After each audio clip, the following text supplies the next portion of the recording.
মহাশয় হিমন্ত বিশ্ব শর্মা, আপনি সদায় রজা নাথাকে। একদিন আপনার টাইম आएगा, तब तुम्हारा ना नौकरी रहेगा, तुम जेल का पीछे में, जेल का चारों दीवार का पीछे में তুমি আটটা পিছতে ৰহগে। এই সময়ত হিমন্তৰ এই লেতেৰা ৰাজনীতিক বিদায় দিবলৈ বিৰোধী শক্তি ঐক্যবদ্ধ হোৱাটো অতি জৰুৰী।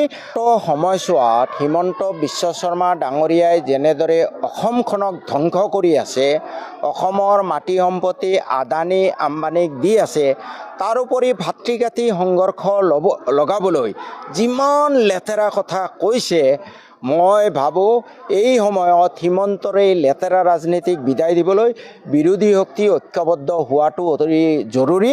আৰু মুখ্যমন্ত্ৰী হিমন্ত বিশ্ব শৰ্মায়ো আমাৰ যিসকল হিটলাৰ মুছলনি তেওঁলোকৰ পৰিণতিটো অলপ অধ্যয়ন কৰিলে ভাল, কিন্তু তেওঁ এতিয়া পাগল হৈ গৈছে পাৱাৰৰ কাৰণে।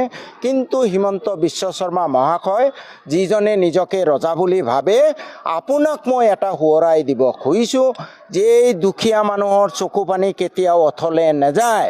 আপুনি কৈছিলে পাপ কৰিলে কেঞ্চাৰত ভোগে, মই ভগৱানক খাটিম আপোনাৰ যাতে কেঞ্চাৰ নহয়। এই দৰিদ্ৰ মানুহৰ চকু পানীয়ে যাতে আপোনাক ৰৌ ৰৌ নৰকত ভোগাবলৈ বাধ্য নকৰে, তাৰ কাৰণে মই ভগৱানৰ ওচৰত প্ৰাৰ্থনা কৰিম।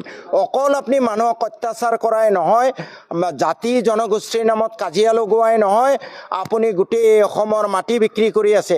আপুনি আপোনাৰ ভায়েক সুশান্ত বিশ্ব শৰ্মাক বৰপেটাত লগাই দিছে দৰিদ্ৰৰ তেজ চুই খাবলৈ। মহাশয় হিমন্ত বিশ্ব শৰ্মা, আপুনি সদায় ৰজা নাথাকে।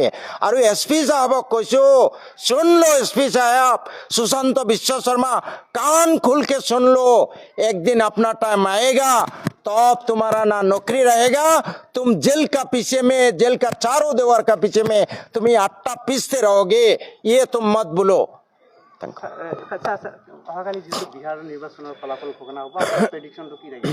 মোৰ একো প্ৰেডিকশ্যন নাই, মই চেফলজিষ্ট নহয়।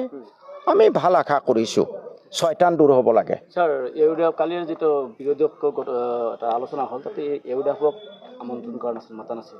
নাজানো, মই কোনো দলৰ বিষয়ববীয়া নহয়, আই ডণ্ট ন', মই নাজানো। কিন্তু বিৰোধী ঐক্য একত্ৰিত হোৱাটো বিচাৰিছোঁ।